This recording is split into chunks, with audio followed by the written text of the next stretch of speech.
Tracer sa voie pour optimiser son mode de vie. Ça va être le sujet qui va être abordé dans le cadre de l'enregistrement présent fait au mois de novembre de l'année 2025. En fait, c'est un enregistrement qui vise à synthétiser de l'information que j'ai trouvée intéressante au fil des ans. Donc, c'est une forme de synthèse par rapport aux recherches que je fais là, dans plusieurs secteurs d'activité, autant sur le plan financier, sur le plan de la fiscalité, sur le plan de l'alimentation, sur le plan de la longévité aussi. Donc, c'est vraiment le but de l'enregistrement, donc partager le fruit de mes recherches dans un esprit de générosité. En fait, ce que j'ai à dire, c'est que chaque personne qui s'individualise doit tôt ou tard tracer sa voie dans sa vie, son existence. Et moi, c'est sûr que j'apprends à définir c'est quoi que je veux, puis agir en conséquence, puis laisser faire les autres et la société. Accepter de pouvoir sauver les gens malgré eux. Donc, la société, ça se dégrade, les gens s'appauvrissent sans dette, que la dette des différents pays, que ce soit la France, les États-Unis, le Canada, ça augmente tout le temps, constamment, au lieu me soucier de ça. Mon focus est plus sur un développement individuel. Donc, plus précisément, aujourd'hui, je vais parler des choses qui me conviennent et vous pouvez évaluer vous-même si ça vous intéresse ou pas. Tu sais, c'est propre à chacun. Puis des choses qui sont utiles pour moi, qui ne seront pas utiles pour vous, tout dépendant de votre contexte d'existence. D'où l'importance de faire preuve de discernement.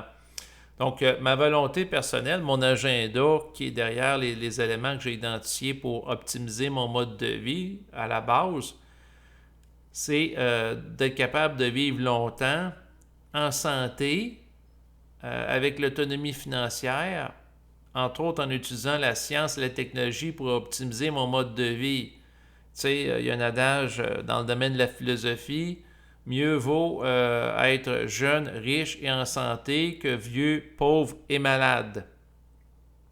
Et je suis obligé d'être en accord avec ça, comme étant un principe fondamental, surtout dans la société dans laquelle je me trouve, au Québec. Aujourd'hui, en 2025, ce que je dois dire, c'est que l'essentiel de l'information pour bien vivre, là, que ce soit au niveau de la santé physique, économique, relationnelle, est disponible sur le web et accessible gratuitement. De ma perspective, le drame humain, c'est que l'essentiel est là, mais il y a peu de gens qui vont tirer profit de ces informations-là pour améliorer leur sort, puis ça leur appartient. Moi, c'est sûr que des fois, je trouve ça désolant là, par rapport à des gens, que ce soit de ma famille ou des amis ou des YouTubeurs que j'écoute qui vont pas nécessairement aller dans cette voie-là, mais ça les appartient. Je dois les respecter. Il y a des gens proches de moi. Prenons par exemple, j'ai un cousin qui est moine bouddhiste, qui a fait vœu de pauvreté, chasteté, d'obéissance. Mais j'ai dit... Puis ça, je suis pas hypocrite, j'ai dit en personne, j'en parle pas juste dans l'enregistrement, j'ai dit ouais, mais si tu fais vœu de pauvreté, puis en vieillissant, tu tombes malade, parce que souvent, quand les gens avancent en âge, le système immunitaire est plus faible, il y a une dégradation, puis tu n'as pas d'argent parce que tu as fait vœu de pauvreté, qu'est-ce qui va t'arriver, sachant que le réseau de la santé au Canada, il présente de nombreuses failles, et j'ai l'impression qu'avec le vieillissement de la population, ça ira pas en s'améliorant. Et qu'à quelque part, les gens qui vont avoir des soins décents, c'est ceux qui vont les payer de leur poche en ayant l'argent pour aller au privé, puis il y aura les autres qui seront laissés pour compte. Donc ça, c'est la réalité. J'espère que ça ne se concrétisera pas, mais j'ai l'impression qu'on se dirige de plus en plus vers une médecine à deux vitesses. Donc la personne qui, par exemple, va passer tout de suite pour un rendez-vous médical, comme moi, quand je paye de ma poche pour rencontrer mon urologue, je le rencontre dans un délai rapproché. Puis tu as les autres qui peuvent attendre plusieurs mois pour rencontrer le même type de spécialiste dans le réseau public. Fait que, d'où vient mon idée d'optimiser mon mode de vie?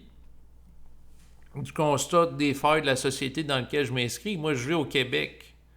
Le réseau de la santé au Québec laisse à désirer. Ça fait plusieurs décennies. C'est sûr qu'ici, c'est pas idéal d'être malade. D'où le fait que, idéalement, si la personne a de l'argent, qu'à la mesure de se payer des soins décents au privé, mais pour avoir l'argent, ben, il faut avoir une certaine autonomie financière. Donc, c'est ça le point, ce qui fait que c'est quelque chose que je vais valoriser. Par rapport à l'endettement du Québec, mais je sais que c'est la même chose par rapport à d'autres endroits dans le monde, que ce soit la France ou d'autres pays occidentaux, ben, les pays sont très endettés. Et j'ai l'impression que peut-être dans quelques années ou décennies, ils ne seront plus en mesure d'honorer les retraites comme autrefois. Même si ici au Québec, je cotise régulièrement à la Régie des rentes du Québec, lorsque, dans le fond, à chaque fois que je travaille, je suis très sceptique à savoir si au moment de l'âge de la retraite, c'est-à-dire 65 ans et plus, je vais avoir de l'argent du gouvernement à la hauteur que j'ai cotisé. Parce que je suis dans le fond, une province du Canada où l'endettement continue. Le Canada, on l'a vu récemment cette année 2025 avec le nouveau budget du premier ministre du Canada, M. Carney. Bon, ben, comme je le pensais, il y a zéro prévu de retourner à l'équilibre budgétaire d'ici 5 ans. C'est des déficits, puis de l'endettement, puis il continue à vivre sur la carte de crédit. Donc, à un moment donné, il y aura sans doute un contre-coup par rapport à ça. Les gens en Grèce qui étaient massivement endettés puis retraités l'ont vécu.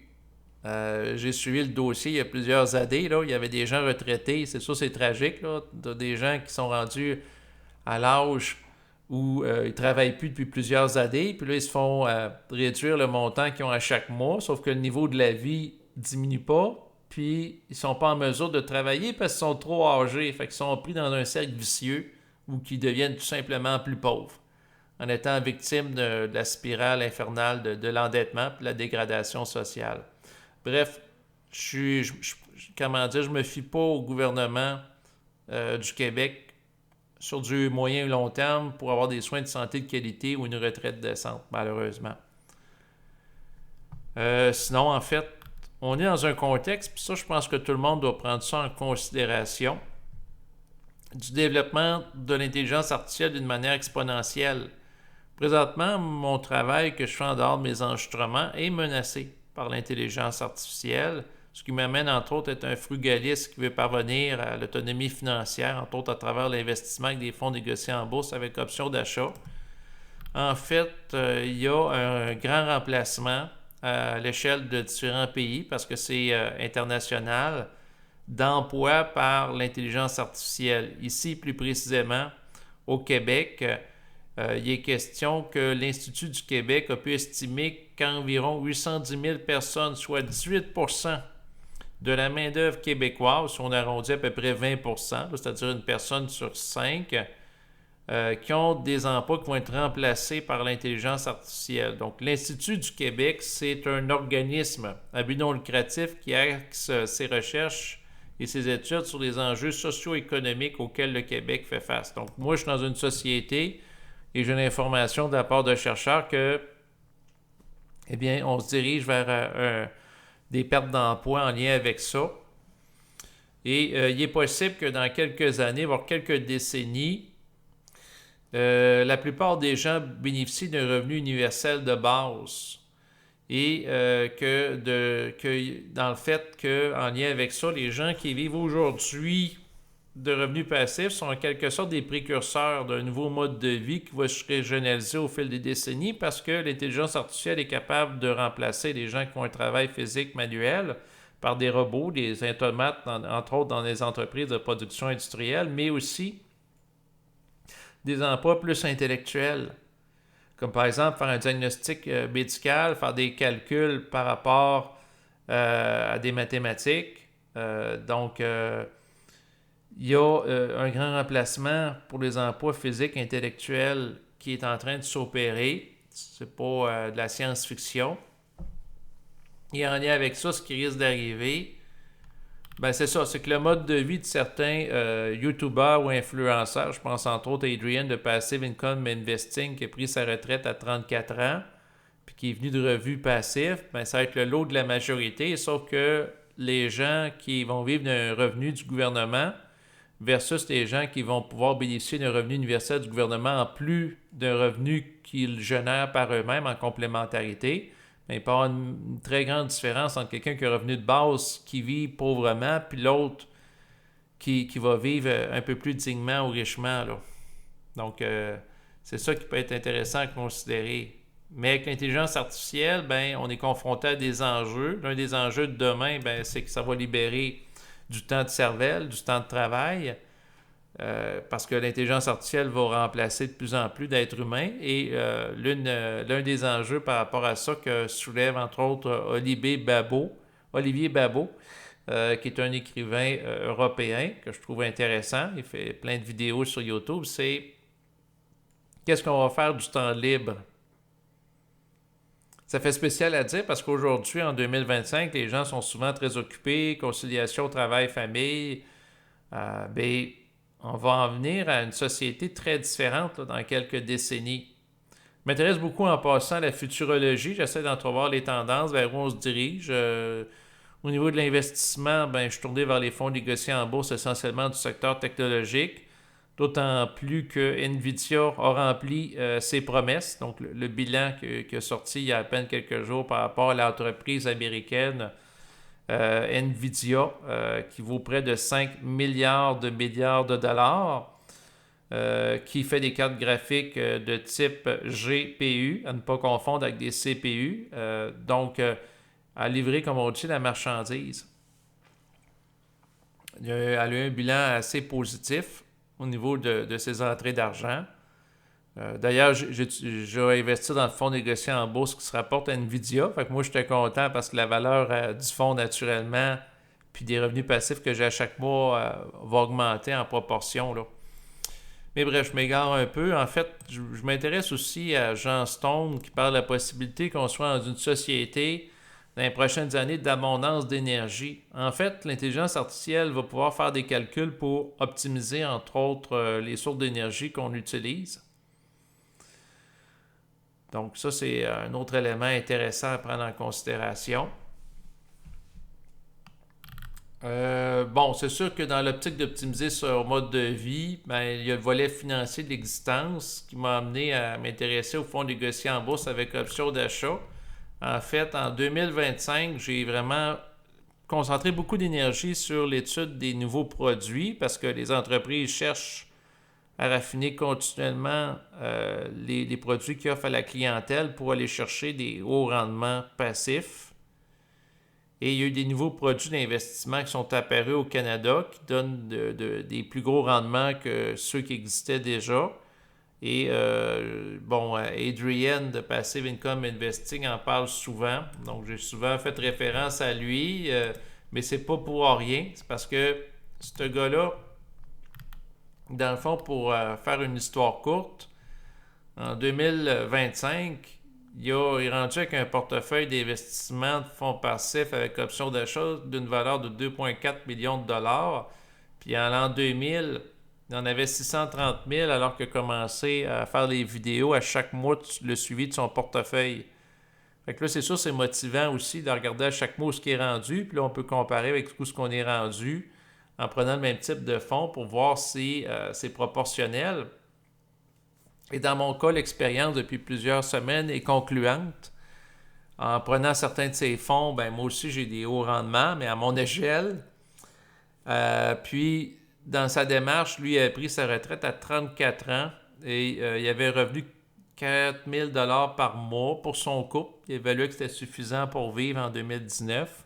Là, c'est ça, on l'indexe à l'inflation, on est en 2025, bientôt 2026. Peut-être que ça serait plus 4 500 $ que ça prendrait.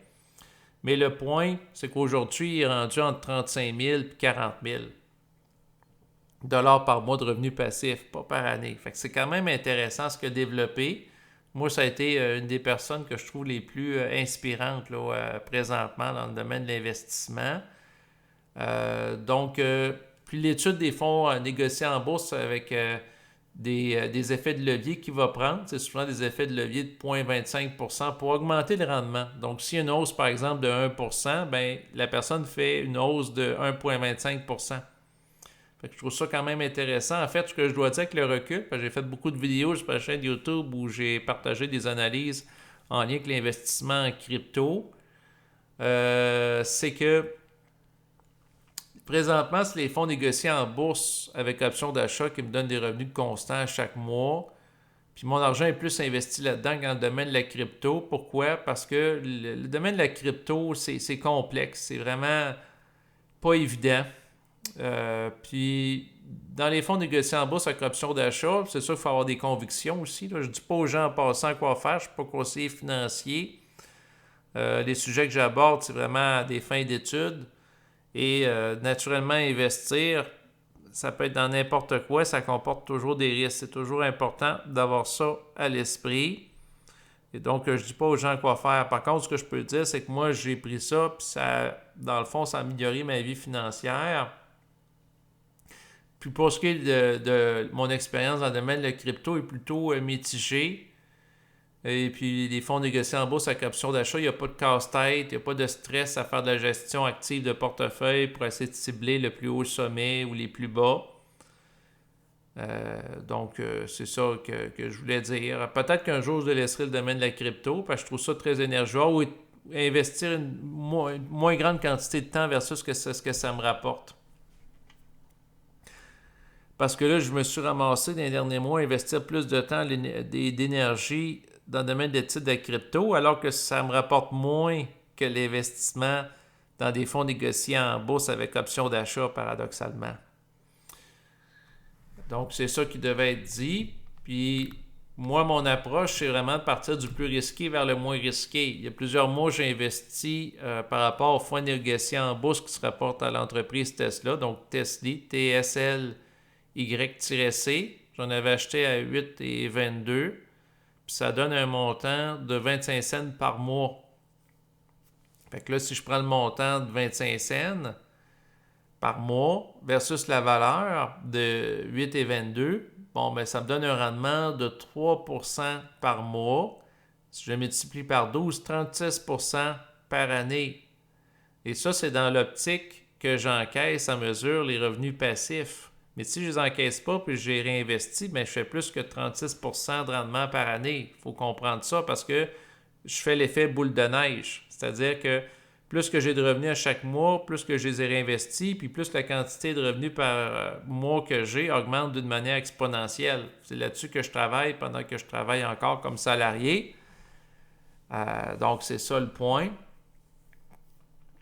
Et j'ai calculé que d'ici une période de 3 ans, ça se fait tout seul. Donc, les revenus que je vais avoir, une fois que le montant de base de 8,22 va être remboursé, bien, les autres, c'est de l'argent qui fait de l'argent au-delà de la mise de départ. Ce qui est quand même intéressant. Ensuite, il y a toujours dans la gamme de produits Harvest, des produits canadiens. C'est-à-dire, je parle de fonds canadiens parce que je joue au Canada. Là, si je serais en France, ça serait autre chose. Il y a HHIS-C, se rapportant à 19 titres. Donc, c'est un petit peu moins risqué que tout concentrer son énergie par rapport à une entreprise spécifique comme Tesla. Tout le dérivé Tesla, là, qui est un fonds négocié en bourse avec option d'achat qui se rapporte à elle précisément. Tandis que là, la diversification est là. Mais le risque, dans le fond, le ratio risque-récompense est moindre. On parle d'un rendement de 25% par année au lieu de 36%. Fait que moi, ce que j'ai fait, c'est que j'ai investi de manière un peu plus agressive il y a quelques mois dans Tesla. J'ai été chanceux parce que il n'y a pas eu de baisse majeure là, par rapport à la valeur de cette action-là. Ensuite, j'ai pris l'argent puis j'ai réinvesti dans HHIS. Puis mon objectif, c'est de réinvestir dans Cani. Cani, ça rapporte à 10 titres canadiens avec un effet de levier de 33%, tandis qu'eux autres avaient un effet de levier de 0,25% les deux.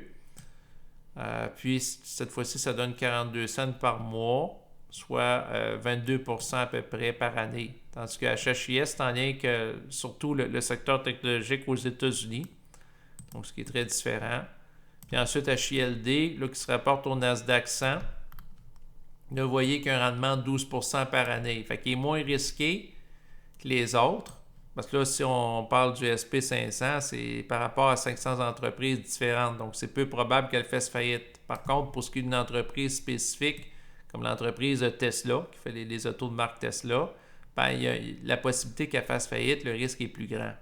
D'où le fait qu'il donne un revenu plus grand aussi, mais c'est une entreprise qui est très volatile. Donc, il y a beaucoup de variations.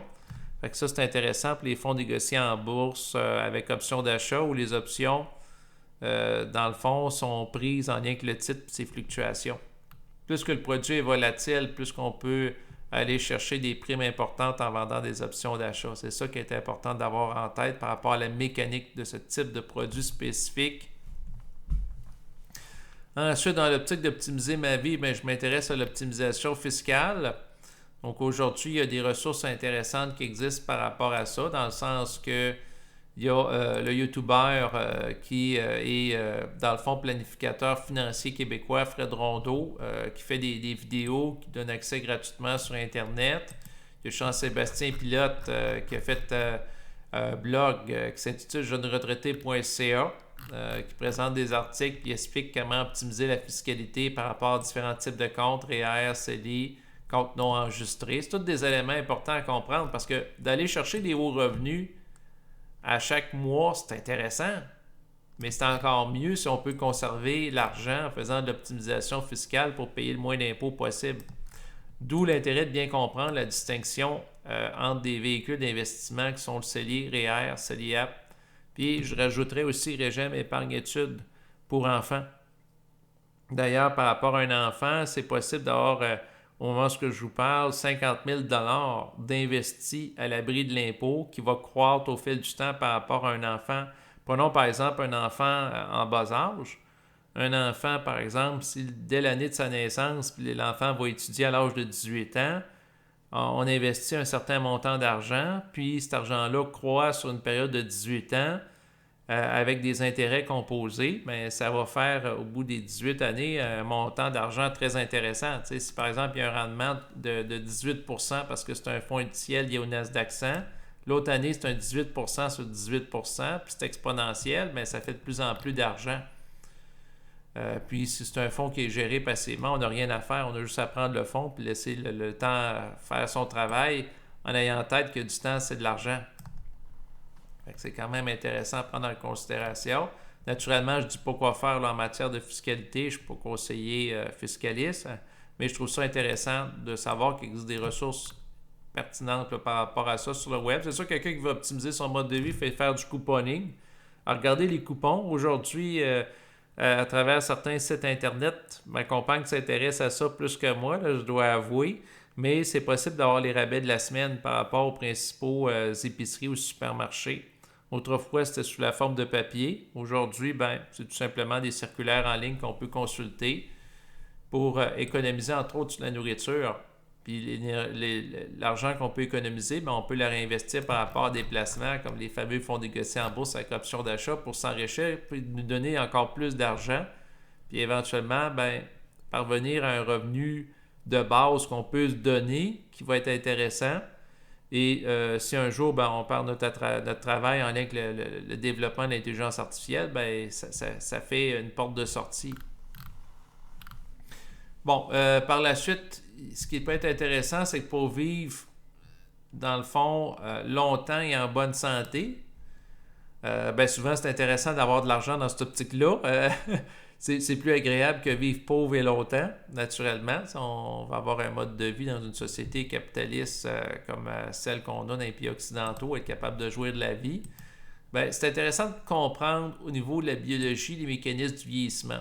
Donc, comme je l'ai mentionné dans une vidéo récente que j'avais mis en ligne sur ma chaîne YouTube, il existe une vidéo YouTube qui s'intitule « L'immortalité est-elle en train de devenir réelle grâce à la science? » Document complet AT. D'ailleurs, je mettrai les références auxquelles je fais allusion aujourd'hui dans l'espace prévu à cette fin en bas de l'enregistrement, si vous voulez les retracer d'une manière plus précise. Mais ce qui est intéressant de cette vidéo-là, parce que des fois, je me permets de prendre des notes pour intégrer de manière plus détaillée l'information, c'est qu'à 47 minutes du début de l'enregistrement, il est question que les stratégies les plus simples et peu coûteuses pour vivre longtemps en santé consistent à faire de l'activité physique et pratiquer le jeûne, tout simplement. Donc, il n'est pas nécessaire de dépenser environ 2 millions de dollars par année comme le fait Brian Johnson aux États-Unis qui est une personnalité publique là, qui fait la promotion d'un mode de vie dans l'optique de connaître l'immortalité sur le plan physique, biologique. D'ailleurs, il y a un documentaire qui a été fait par rapport à lui là, sur Netflix. Donc, le gars est devenu riche dans le domaine des entreprises technologiques, donc multimillionnaire, puis par la suite, ben, tant qu'à être très riche, il veut profiter de la vie longtemps, ce qui fait qu'il dépense une quantité importante d'argent chaque année là-dedans. Mais le point, c'est que c'est pas nécessaire d'en dépenser autant pour favoriser sa longévité, là. Il y a des moyens d'y arriver là, de manière presque gratuite, là. Ou gratuite même, dans le sens que le jeûne est une façon d'y arriver. Puis, ça permet de vivre les bienfaits de la restriction calorique. Dans la vidéo, il est question que le jeûne active les cellules souches et le processus de régénération que ça va stimuler. Donc, il est question entre autres du protocole de Valter Longo, qui est un spécialiste de longévité. Lui, il parle de faire 3 jeûnes de 5 jours sur 5 mois, puis que ça permettrait aux gens qui ont participé à cette recherche en lien avec ce protocole de rajeunir de 2 ans et demi, ce qui est quand même pas rien. Ce qui est expliqué, c'est que la prolifération de cellules souches, la régénération du système immunitaire et l'élimination des cellules sénescentes est produite par le jeûne. Donc, c'est des bienfaits du jeûne qui n'ont rien à envier aux techniques anti-âge plus sophistiquées. Puis ça permet de combattre des maladies comme l'Alzheimer et le déclin cognitif. Donc, le jeûne n'améliore pas juste la santé physique, la santé des cellules, mais ça a un impact sur les facultés intellectuelles aussi. Donc, c'est ce qui est question là, dans le cadre de la vidéo, qui est très intéressante. Puis par rapport à ça, naturellement, je ne suis pas nutritionniste, je ne dis pas aux gens de pratiquer ou pas le jeûne. Là. C'est un sujet qui est délicat parce que la personne doit prendre en considération son état de santé. Donc, jeûner, ce n'est pas nécessairement approprié pour tout le monde. Par contre, j'ai fait des expériences en lien avec le jeûne qui ont été concluantes. C'est pour ça que ça m'intéresse. Et ce qui est intéressant, c'est que le jeûne génère de manière naturelle la réduction calorique par rapport à l'organisme qui est favorable à la santé. Puis, en faisant des études en lien avec ça, ce que j'ai compris, c'est qu'il y a des médicaments coupe-faim. Prenons par exemple Ozempic ou aussi de la metformine qui vont être donnés par exemple à des gens qui sont atteints de diabète de type 2. Or, ces médicaments peuvent présenter des effets secondaires, mais aussi un coût. Donc, si quelqu'un, par exemple, se fait injecter, par exemple, de l'Ozempic à tous les mois, puis ça coûte plusieurs centaines de dollars, bon, ben cet argent-là, qui pourrait être utilisé autrement et investi dans des placements, ben elle ne l'a pas pour ça. Puis si la personne pratique un jeûne en étant disciplinée, ben ça se peut que le jeûne ait même les effets finalement que la médication. Donc, puis elle n'aura pas nécessairement les effets secondaires relatifs à la médication. Ça, c'est un élément intéressant à considérer. En fait, dans mon entourage, j'ai eu une discussion parce que ma mère connaît une personne qui a envie de prendre l'Ozempic et j'avais tombé sur un article par rapport au fait qu'une personne spécialiste du domaine de la nutrition, elle disait que si la personne n'est pas en mesure de modifier ses habitudes de vie pour adopter des habitudes de vie plus saines, que cette spécialiste-là allait prescrire de l'Ozempic, mais c'était comme en dernier recours. Donc, je trouvais ça sage comme approche, c'est-à-dire que la personne elle peut essayer de faire une modification de ses habitudes alimentaires, mais si ça ne marche vraiment pas ou elle n'a pas assez de volonté, d'y aller peut-être plus avec de la médication à défaut de rien. Le point que je vois, dans le fond, c'est qu'il y a des produits pharmaceutiques qui vont mimer des processus naturels qui étaient déjà là dans le passé. Puis des résultats qu'on peut atteindre sans dépenser autant d'argent comme le jeûne. C'est ça le point qui peut être intéressant à prendre en considération. Je me suis intéressé au jeûne beaucoup parce qu'on vit dans une société de surconsommation au niveau d'objets quand on achète dans des magasins. mais aussi au niveau de la nourriture, en ce qui concerne les aliments. Donc, une façon de contrer ça, c'est de pratiquer le jeûne, entre autres. Sur Google, il est question des bienfaits du jeûne. J'ai fait une petite recherche aussi en lien avec le jeûne et les cellules sénescentes. Donc, les cellules qui sont vieillissantes, qui se dégradent, qui peuvent connaître des mutations puis virer cancérigènes. Le jeûne, notamment le jeûne intermittent, ce que ça m'a sorti aide à réduire le nombre de cellules sénescentes en activant l'autophagie, un processus de nettoyage cellulaire. Ce processus permet aux cellules de recycler leurs composantes endommagées ou inutiles, ce qui favorise le rajeunissement cellulaire, la réduction de l'inflammation et potentiellement une longévité accrue. Puis là, aujourd'hui, dans la médecine anti-âge, on développe beaucoup de choses qui visent à répliquer tout simplement ça. Ce qui est important de comprendre aussi, c'est que par rapport à la réduction de l'inflammation, c'est que le jeûne peut réduire le stress oxydant et l'inflammation, des facteurs qui contribuent au vieillissement cellulaire, mais aussi au développement de cancer, parce qu'une cellule qui est enflammée une certaine période de temps peut virer cancérigène. Puis on sait que dans les pays occidentaux, le cancer est un fléau. Donc, sinon, le jeûne peut stimuler les cellules souches qui sont responsables de la régénération des tissus. C'est intéressant à savoir. Puis là, on parle des différents types de modes de jeûne. Il y a, dans le fond, Thierry Casasnovas qui a fait une vidéo il y a plusieurs années que j'ai trouvé intéressant sur le jeûne intermittent. Puis là, c'est sûr qu'en lien avec ça, ce qui est intéressant de savoir, c'est que,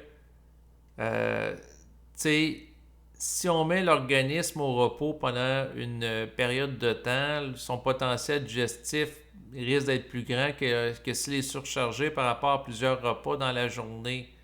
Ça peut permettre de faire une meilleure absorption des éléments, mais aussi des économies. Pour se payer de la nourriture de meilleure qualité, il va y avoir des aliments bio qui vont coûter plus cher, donc améliorer la qualité de l'alimentation. Aussi avoir une meilleure digestion de qualité en évitant de surcharger l'organisme. Puis aussi, l'argent qui est économisé, parce qu'on sait que la nourriture a augmenté là, depuis la période dite de pandémie, là, avec une inflation quand même importante là, pour tout ce qui est de la viande, là, comme la viande rouge, comme le bœuf. Au lieu de dépenser beaucoup d'énergie, en fait de l'argent, qui est une forme d'énergie par rapport à ça, la personne pourrait prendre cet argent-là pour l'utiliser pour faire de l'investissement à la bourse, dans l'optique d'optimiser son mode de vie. Donc, c'est sûr que l'enregistrement présent, c'est important que les gens aient en tête que je ne donne pas de conseils médicaux ou nutritionnels. Par contre, ce que je dis, c'est que c'est important d'étudier le phénomène du jeûne par rapport à ses bienfaits, parce que c'est méconnu dans les sociétés, je trouve, occidentales. C'est pas le genre de sujet qui est abordé régulièrement dans les bulletins de nouvelles.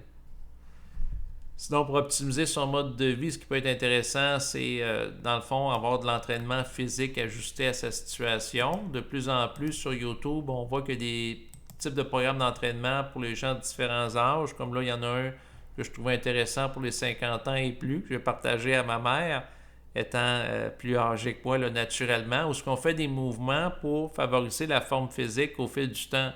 Être capable, à un âge vénérable, de se lever de sa chaise avec facilité ou être capable de monter des escaliers sans trop être essoufflé. Donc, je trouve ça intéressant. Il y a différents types de vidéos d'entraînement. Pour optimiser son mode de vie, comme moi, je me suis acheté un tapis de yoga il y a plusieurs années. Dépense que je n'ai pas regretté parce que je fais des mouvements au sol. Donc, au lieu de payer un abonnement au gym à chaque mois, je suis chez moi. J'écoute des fois des vidéos YouTube en même temps. Je vais faire mes redressements assis, je vais faire mes push-ups, puis faire les push-ups sur un tapis ou des redressements assis sur un tapis. C'est moins agréable, c'est plus agréable que d'être exposé directement au plancher qui est dur. Ou sinon, quand j'accompagne ma fille au terrain de jeu, j'ai une fille qui va avoir bientôt 3 ans, je vais faire des mouvements, par exemple, avec les bras, des mouvements de traction, du bas vers le haut, en redressant les épaules, à partir des barreaux de jeu, avec les que je vais prendre dans les mains. C'est une façon de me garder en forme, puis ça ne coûte rien.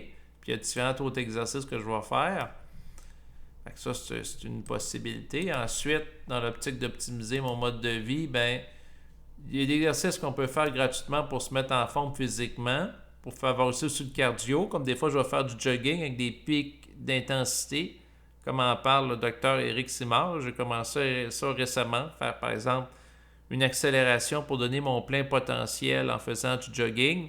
Là, c'est sûr qu'au moment où je vous parle, je suis au Québec, j'essaie de m'organiser qu'il n'y ait pas de glace dans la rue, que je sois sur l'asphalte pour ne pas me blesser et tomber, là, c'est sûr. Là. Mais l'idée, c'est de faire, par exemple, 3 sprints de 20 secondes pour aller chercher la capacité maximale cardiovasculaire pour, dans le fond, se développer à ce niveau-là. Puis il y a des exercices pour se développer la forme physique. Bon, comme je mentionnais tantôt, des push-ups, redressement assis. En français, des pompes. Ici, on va dire des push-ups. Mais il y a des exercices à différents niveaux qu'on peut faire. Il y a des exercices de méditation aussi. Là, je les partagerai en bas de l'enregistrement, mais il y a une chaîne que je trouve très intéressante qui s'intitule Méditation et sérénité. Le monsieur qui fait des enregistrements de méditation, il a une belle voix basse qui est propice à la détente et c'est étant donné que la musique de type 432 Hz. Alors qu'en général, la musique est à 440 Hz, qui n'est pas pareil, mais c'est censé être une fréquence plus ajustée à l'être humain. Tout ce que je peux dire, c'est qu'en général, je trouve belle la musique puis sa voix, fait que je les écoute. Des fois, ça m'aide à dormir la nuit parce qu'en avançant en âge, j'ai souvent un sommeil plus léger. Puis il y en a une en particulier que j'écoute, c'est pour ça que je l'ai identifiée ici, elle dure à peu près 1h02. Ces méditations guidées contribuent à l'auto-guérison de votre corps pendant votre sommeil. Donc c'est une espèce de 2 en 1, à l'aide à s'endormir, puis en plus, elle favorise la santé de mon corps physique. Pas demander de plus. Fait qu'il y en a différents là, sur cette chaîne-là. Je les mettrai en bas de l'enregistrement présent. Mais aussi, il y a des vidéos pour la souplesse. Parce que l'aspect cardiovasculaire, musculaire, détente, c'est intéressant, mais il faut ajouter aussi la souplesse pour aller chercher quelque chose qui va être plus complet par rapport au corps. Il faut aller chercher de la polyvalence pour favoriser donc son optimisation. Là, il y a entre autres Nicole Bordelot qui a fait une vidéo qui s'intitule Qigong Yoga, l'énergie qui guérit avec Nicole Bordelot, que je trouve très intéressant. Ça fait plusieurs années que j'écoute cette vidéo. Elle dure à peu près une demi-heure.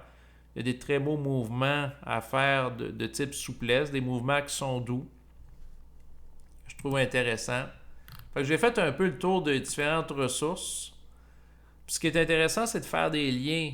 Comme par exemple, être capable aussi, ça c'est sur le plan plus personnel, ça demande de la discipline, de l'autonomie, de la volonté pour être capable de s'enrichir, entre autres sur le plan financier, parce qu'on est constamment bombardé de publicité, là, que ce soit à travers la télévision, le web, et une capacité de dire non. Et c'est sûr que dans les pays occidentaux, que ce soit le Canada, la France, les pays s'endettent de plus en plus, sont pris dans des cercles vicieux de déficit, d'endettement, de surconsommation aussi des gens des différents pays occidentaux, de malbouffe, de tabagisme, d'alcool, de drogue, pour compenser des abus de surconsommation. Comme je le disais tantôt, la personne qui est sédentaire, en fait, je parlais de la personne qui est atteinte de diabète de type 2, disons qu'elle développe au fil du temps en lien avec le processus de vieillissement, combiné à un mode de vie sédentaire, combiné à une trop grande consommation de produits sucrés, sachant que le sucre appelle le sucre puis c'est addictif. Bon, mais pour compenser ça, c'est sûr que si la personne consomme des produits chimiques pour lui couper la faim, qui va mimer la restriction calorique qu'on peut atteindre naturellement à travers le jeûne, bon, ben, elle dépense beaucoup pour aller prendre des repas bien arrosés, parce qu'on sait que l'alcool, c'est très calorique, c'est très sucré. Au restaurant, en prenant d'autres... Tu sais, la personne dépense pour aller au restaurant, elle dépense ensuite en termes de médication.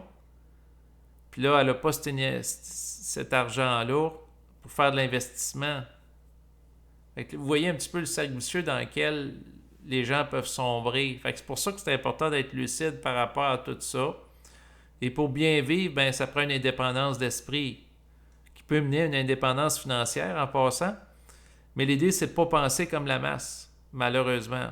La plupart des gens, se font programmer par les médias, la publicité pour penser d'une certaine façon, acheter certains produits, mais les produits ne sont pas nécessairement ajustés aux réalités fondamentales biologiques humaines. Beaucoup de choses sont en déphasage. Mais c'est d'être lucide par rapport à tout ça, puis de s'occuper de soi d'abord. C'est vraiment un message très individualiste que je présente au fil de mes enregistrements, mais c'est le constat que j'en viens, dans le sens que malheureusement, la société, c'est plate à dire, mais j'ai l'impression que ça ira pas en s'améliorant dans les prochaines années dans le réseau de la santé par rapport à l'endettement, par rapport à différentes variables, là. Tu sais, la santé physique des gens non plus. Fait que c'est pour ça qu'il faut prendre sa vie en main, ne rien attendre des autres ou du gouvernement. Là. Donc, puis par rapport aux références auxquelles j'ai fait allusion dans le cadre de l'enregistrement d'aujourd'hui, ben, vous les aurez en bas. C'est sûr qu'en terminant, ben, je répète un petit peu ma mise en garde parce que j'ai abordé plusieurs sujets de différentes disciplines. Donc, je ne suis pas un conseiller en investissement, je ne suis pas un conseiller en fiscalité, je ne suis pas un conseiller dans le domaine de la santé, ni même de la nutrition. L'enregistrement présent ne vise pas à donner conseil, mais plutôt vous présenter des éléments à des fins d'études personnelles. Croyez pas ce que je dis, mais vérifiez par vous-même chacune des informations pour vous en assurer de la véracité. Cette mise en garde faite, là c'est vrai, je vous laisse et je vous dis à bientôt. Au revoir.